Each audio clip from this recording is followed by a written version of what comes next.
dëgjoni këto ritme? Me këtë melodi Valle Dyshe Muzikare rikthehemi në këtë emision që ka pikërisht në fokus traditën, kulturën, në mënyrë të veçantë trashëgiminë që ne duam të përcjellim tek brezat e rinj.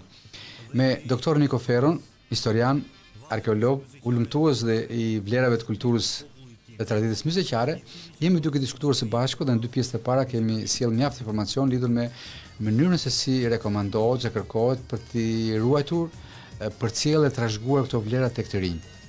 Niko e ndërprem bisedën pikërisht tek një moment kur juve ishit duke nisur fjalën tuaj për disa individ të cilët privatisht kanë hapur ruajnë këto vlera dhe po bëjnë atë që sillin turist. Po sillin turist. Kjo është e vërtetë, sillin turist. Ju përmendët Ismet Smirën me që është një ndër mjeshtrit që unë njoh për prodhimin e fyejve. Për fyjet. Dhe ka një arsenal ose një ka plot numër shumë të madh në arshivin e tij. Sa e kemi në krutje? Po. Johnny Millen që ka një seri pafund aparate fotografik të kohërave të ndryshme. Po.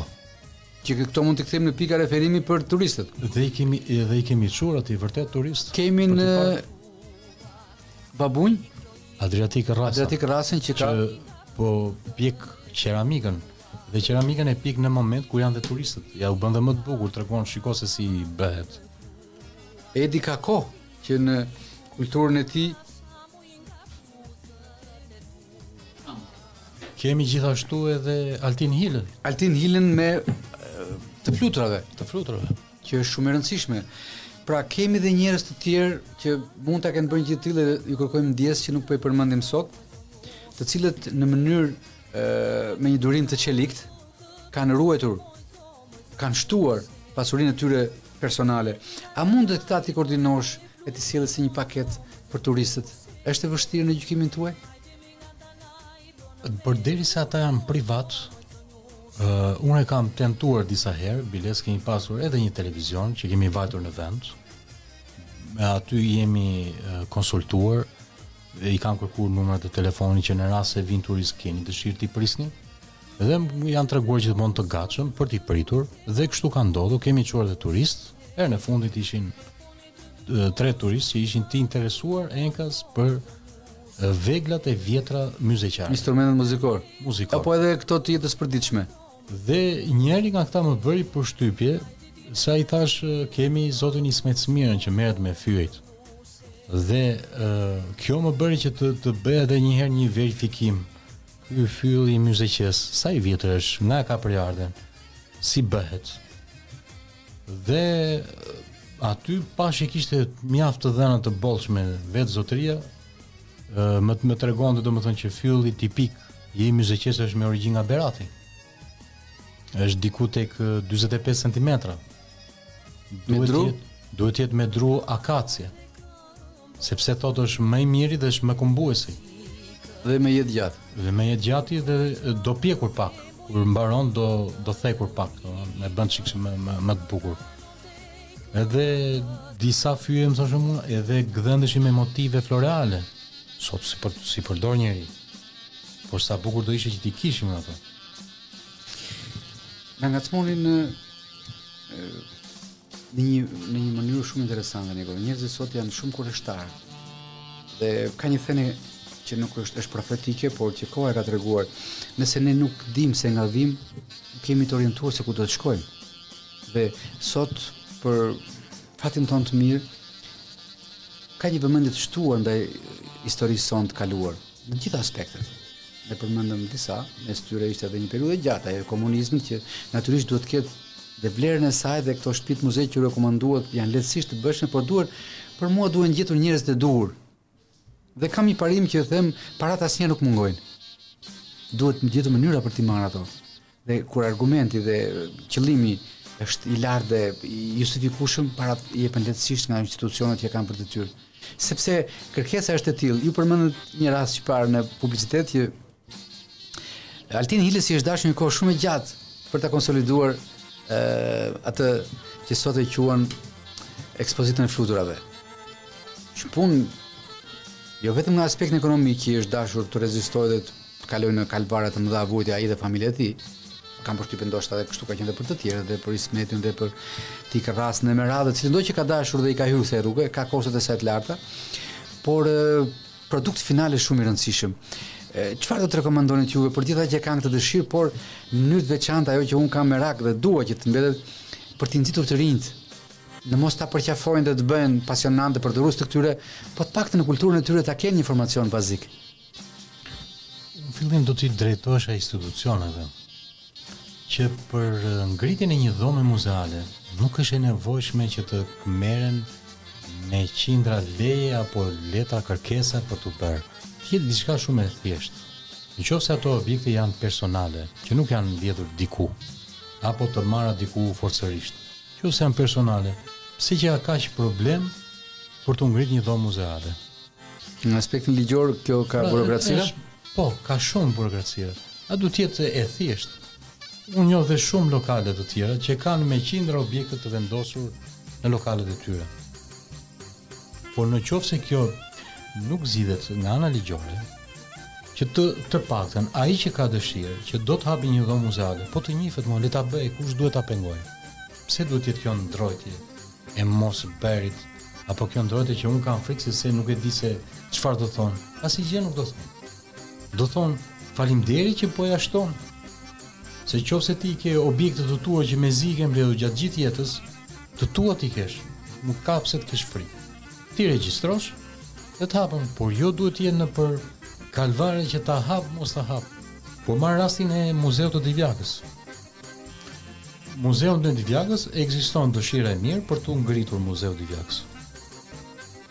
Hasin në pengesa, si do të bëhet shkresa, do ta hapim apo s'do hapim, do i drejtohemi apo s'do i drejtohemi, si do t'i drejtohemi institucioneve. Pra, të gjitha këto probleme janë për mendimin tim këto duhen të kaluar.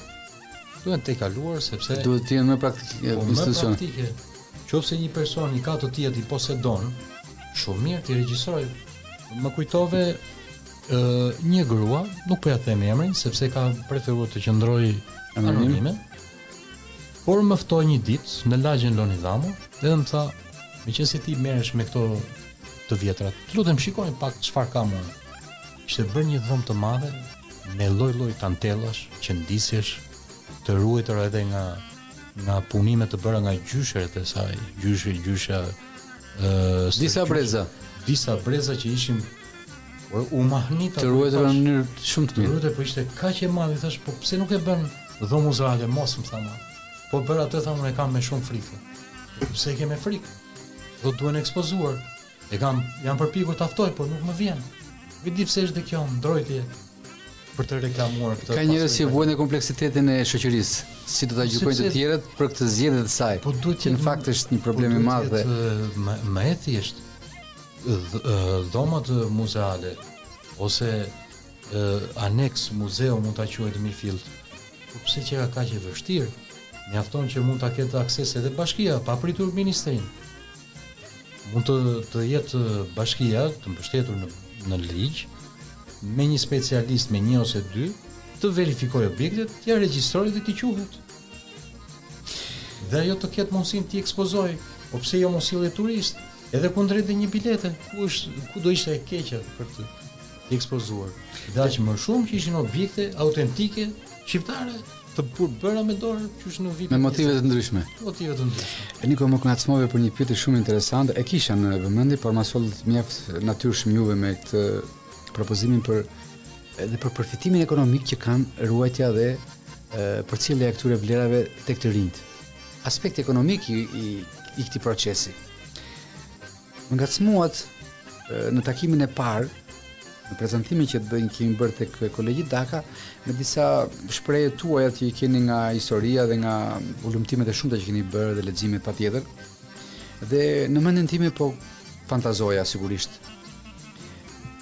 Një lokal me të gjitha elementet e një sofre muzikare, se emrat nuk sot kemi dhe subjekte të tilla që kanë, ku pse të mos ketë dhe një, le të themi, grup sazësh muzikare, të cilat në menyn e lokalit kanë dhe 2 apo 3 valle, apo le të themi potpuria, po le të themi si të duash mund ta quajmë, interpretime të këngëve të traditës të vjetra.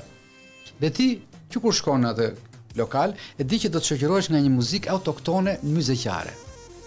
Natyrisht që kjo në fillimet e saj do të sjell vetëm ata që kanë dëshirë ta dëgjojnë këtë lloj muzike.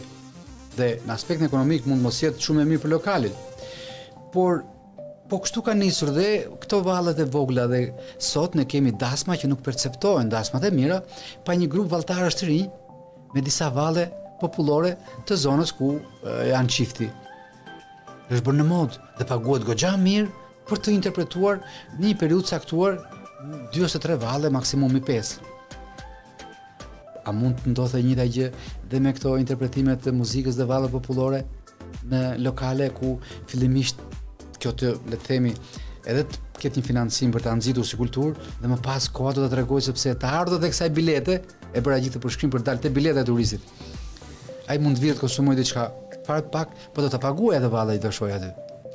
Po marr një shembull të vogël. Ke qenë në Tiranë tek Oda? Po. Ata kanë dhe Ishte Oda, tash si s'ka.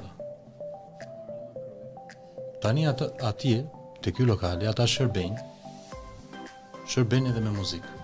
Ndoshta ai mund të kenë ndruar dhe emrin. Por kam qenë vetëm para një muaji, kam çuar një grup turistësh dhe atje përveç ngrenjes ishin dhe ata këngëtarët dhe ata personat instrumentistët, po i quaj kështu më mirë, të veshur dhe me kostume, të zonës së Tiranës, dhe performonin vetëm muzikën tipike e Tiranës. Dhe aty kishte mua më bë qefi që ishte vetëm me turistë, çuditërisht, vetëm shqiptar nuk ishte. Çuditërisht. Po ishte plot me turistë. Që mund të realizohet shumë mirë, ne kemi të gjitha kushtet këto. Po unë them që duhen lokale elitare ose restorant Panorama në Durrës në Kruj. Dhe ajo, po, dhe ajo. Në perfekte, veshjet e krutane. Po, tipike. Ka nevojë të shpikim gjë, e kanë bërë të thjeshtë rrotën. Ne thjesht na duhet si ta kthejmë zbatim praktik në zonën tonë. Qëllimi është të ndalojmë turistët lushin. Si mund t'i bëjmë që nga buxheti i tyre që kanë planifikuar për të harxhuar në Shqipëri, ne të marrin pjesën tonë, jo të na kalojnë tangent dhe han perimet tona ante ku ndalojnë, po përfitimin e tyre e merr ai që ofron. Shumë pak merr prodhuesi i lushnjës. Pa ka ardhur koha për të vënë në punë trurin. Po t'jap një shembull tjetër. Para disa ditësh pata turist çek dhe më kërkuan pekmez. Është tipik që mund ta gjejmë në zonën e lushnjës. Nuk e gjeta dot. Dhe me 20 euro shishen. Pekmez në lushnjë nuk e gjet dot. Në lushnjë jo, po edhe në fshatra jo. Por masollën nga Berati, nga Kutallia. Nga Berati. Ne kishin gati ato aty. Do të thënë jemi dhe pak të shkujdesur. Kur e dim që ato duhen, pa ti bëjmë. Sepse ato tërhiqen. Nuk të pengon bashkia nëse do të bësh një dita e qylymave të traditës muzikare. Kush e pengon? Asnjë. Sheshja është, të gjithë mund t'i shpalosin. Ka që bëjnë, ka. Mund di që bëjnë edhe qylym.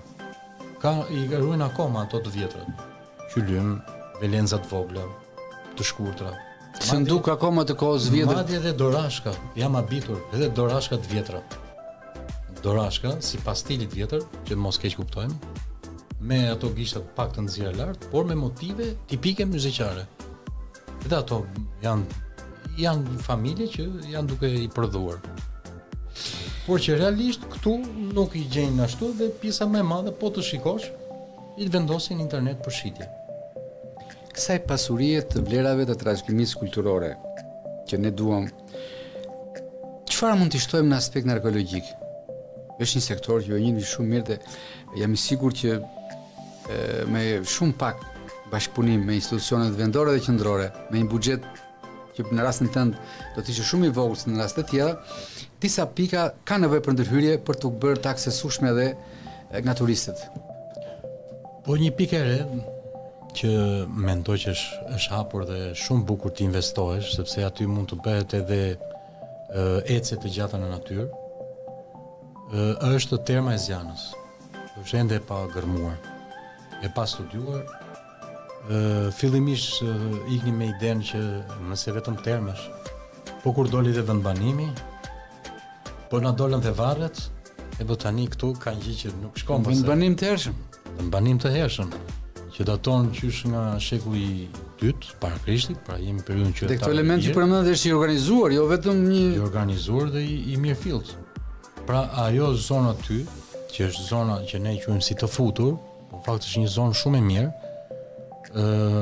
mund të ndikojmë që të çojmë turistin edhe në atë pjesë atje. Që ta çojmë, domethënë, për të njohur edhe me jo vetëm me gjete arkeologjike, por edhe me zonën, sepse është një zonë shumë e bukur. Me një shtrije me kodrinore, kodrat e ëmbla, ginën në mes ku kalon proj lunjës e bën atë shumë të veçantë. Mendoj që jo vetëm ajo aty, po pak më sipër është fshati Murriz Beqin. Diku aty, nuk po e them vendin e saktë për ta ruajtur për më mirë, vjet zbuluan terma ose më saktë, terma ishte çik më poshtë, por aty pranë zbuluan tuma të vjetra ilire.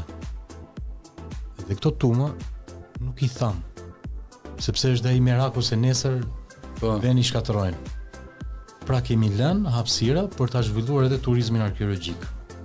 Janë pikat, janë shumë të vizitueshme, madje shkohet edhe shumë kollaj fare. Janë të aksesueshme edhe rrugët. Të aksesueshme, rrugët janë të shtruara deri atje, pra shkon me autometin tënd deri në atë pikë.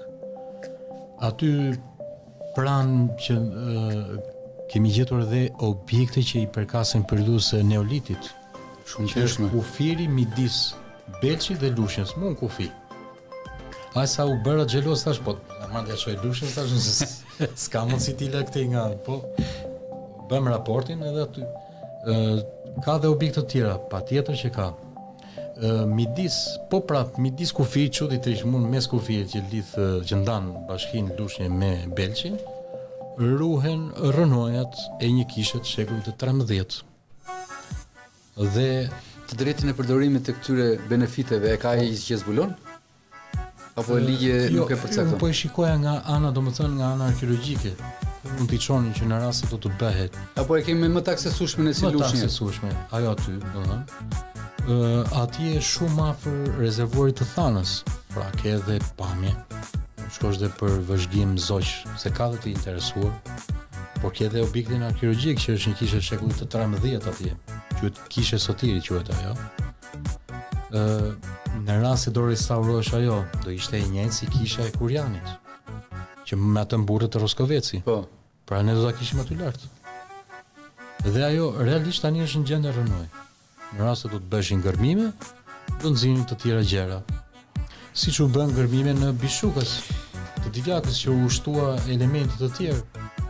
Ai sa Altini që merret me flutra që thanë, do tha orën ku është saktësisht të bie turist. Që ta përdor ai si ta përdori një aset të shtuar me turistët e turizmit është për të gjithë. Një tjetër pikë dikur keni përmendur, Niko më fal, që ka dhe mjaft vende të shenjta të besimit të Bektashi në Lushnjë. Dhe më hapitur për teqja ose për vende tyrbe që i quanin. Ku janë këto dhe janë të ruajtura apo thjesht kanë ngelur simbole? Për shembull, keni përmendur të Matjanëve në teqja e Matjanëve.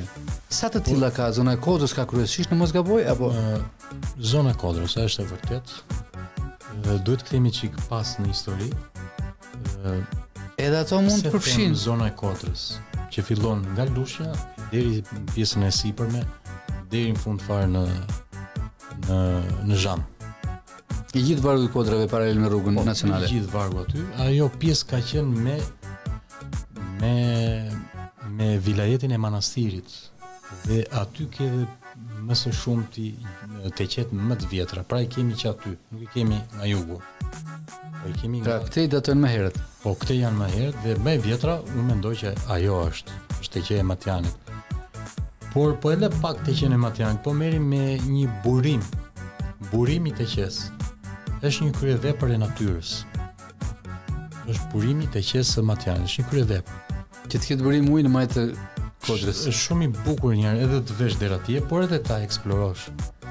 Edhe po si të qes, ai kështu njifi si burimi të qes. Po, e ka marrë emrin nga populli, nga ai mund të jetë shumë mirë për të organizuar një ecje në natyrë. Pra, sot ne që flasim ka disa lloje turistësh. Turistët që vinë me bicikleta, që qëndrojnë në Lushnjë 1 ose 2 orë. Turistët që vinë për çështje dentale, për dhëmbët, që vinë 1 ose 3 ditë. 1 ose 3 ditë, edhe këta janë të rëndësishëm sepse në ditën e dytë ta duan të dalin. Patjetër, ka një gjë hapësirë të lirë që duhet ta mbushin. Vinë në muze dhe unë pyes ata që japin makina me qera. Janë shumë të kënaqur sepse i marrin dhe shëtisin vet. Sa mirë do ishte po sikur të kishim edhe guida lokale. Që jemi edhe në mungesë. E kemi një, po do të kemi disa. Do të organizohet dhe na ka dhënë fjalën që bashkë me kolegët e vet do të me zi e pret. Pastaj kemi të organizojmë pakete për Lushnjën që të t'ja u shpërndaj turistët të turizëm të fetar për njërën e objekteve të kultit. Do që përmendëm. Kemi dhe turistë që vinë të rastit, që shikojnë tabelën, rastësor, në hyrje të Lushnjës janë vendosur tabelat që tregon qyteti ka 2 muze. Vinë dhe thonë ku janë muzet. Pra, çfarë ka këtu në gjë? Informacioni i shkruar mungon. Ku ka në vend për të ngrënë? Informacioni në teknologji mungon. Jo, është teknologji, është Lushnjë Explore. Mund ta gjej, e gjen kollaj fare. Si çdo gjë që kërkon atë. Edhe hartën mund ta shkarkosh. Por do të thoya që ky është ai lloj turizmi. Në rast se do të investoni më shumë për të mbajtur turistin këtu disa ditë, vetëm në aspekt të turizëm, atëherë kjo kërkon një menaxhim akoma dhe më të madh. Patjetër, një koordinim mes institucioneve dhe njerëzve të dur. Po, sepse nuk mund ta bëj dot vetëm bashkia, dhe pa diskutueshme. Kjo bëhet me aktorë të tjerë, janë ata që bien turist. Dhe ata që i shoqërojnë. Ndaj e thash në fillim bisedës dhe me këtë dua ta mbyll. Në çdo rast, kur idetë janë të mira dhe janë në funksion të këtyre që ne përmendëm, të ruajtjes së trashëgimisë kulturore, përcjelljes tek të rinj, kthimin e atyre në asete turistike, atëherë to janë gjërat që kanë nevojë njerëzit sot. I ke shtuar një burim të ardhurash dhe i ke dhënë mundësi qëndrimi më gjatë një turisti, pavarësisht qëllimit me cilin e ka ardhur në Shqipëri. Lushnja të kthehet në një adresë dhe mundësi qëndrimi për të marrë një pjesë të buxhetit që kanë planifikuar për Shqipëri të marrin në pjesën tonë. E thënë kështu trash. Këtu duhet kishte edhe një ndërhyrje të vogël nga ana ligjore. Edhe çështja e guidës lokale është shumë e komplikuar. Shumë ka burokraci në mënyrën e vendosjes. Shumë burokraci, po duhet jetë e thjeshtë. Unë nëse jam guid lokale në një rrezë 20 kilometra brenda teritorit të bashkisë. Brenda njësie bashkiake. Unë mjaftoj që të bëj një trajnim në muze. Unë e kam kërkuar dhe te vetë ministri. Se këtë ja ofron ju lehtësisht. Unë kemi muzet në çdo rreth. Le të shërbejë ai si trajnues. Ai do vi do marrë gjithë informacionin, e ka në një blog, do ta mësoj përmend, do ta japi provim, do t'i japësh dhe atë pasaj kartonin ose licencën në lokale. Guid lokale. Dhe ai është shumë mirë. I kërkojnë turistët sot. Ata për këtë ne kemi nevojë. Kemi nevojë se janë shumë të nevojshëm.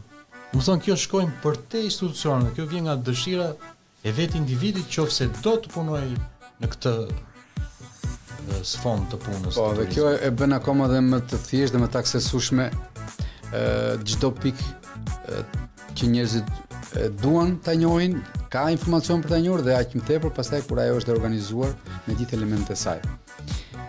Edi, këtu po e mbyllim. Niko, unë të falenderoj të flasësh me ju, po asnjë nuk mjafton. Për gjithë informacionin që sollëm në të veçantë propozimet aq konkrete që u bët dhe pasqyrën e re që dha për dëgjuesit e ndjekësit e Radio Lushnjës me elemente të rinj që janë shtuar, sigurisht që thatë edhe një pjesë dhe ruajtë edhe pak rezerva sepse disa prej tyre janë proces, po çdo ditë më shumë shtohet lista e objekteve dhe vendeve ku mund të vizitohen nga turistët. Shpresoj që të jemi në kohën e duhur për të dëgjuar këto gjëra, por jam i sigurt që ju bashkë me ne si operator të shoqërisë civile, si Horizont EU, do të bëjmë të pamundur për të trokitur aty ku duhet që këto të marrin formë më serioze, më ligjore, dhe ta fillojmë këto guidat, ju thatë, guidat lokale. Janë një ndihmë shumë e madhe. Vërtet është dhe nuk ka vështirësi për të trajnuar dhe sjell në formatin që ju përmendët. Pra, mund të bëhet është shumë e thjeshtë. Asnjë gjë nuk do kushtonte. Të falenderoj shumë për gjithë kontributin që ke dhënë për komunitetin e lushnjës e Megjer të gjithë Shqipërisë, në të gjitha fushat që ti operon, dhe je një mik dhe bashkëpunëtor i ynë në çdo rast që do të kesh nevojë, por dhe anasjellës dhe ne do të kemi për ju. Faleminderit. Shumë faleminderit. Gjithmonë këtu. E mbyllim dhe për sot të nderuar dëgjues të Udh Kryq me mua Shkëlqim Bylik Bashin. Sot kishim në fokus rinin dhe rolin e saj në ruajtjen dhe përcjelljen e vlerave të trashëgimisë kulturore. Ka të bëjë me një projekt që Horizont EU ka bërë me Ministrinë e Financave dhe të Ekonomisë, Kulturës dhe Inovacionit, e cila ka për qëllim pikërisht ndërgjegjësimin e të rinjve për vlerat e trashëgimisë kulturore në Bashkinë Lushnjë.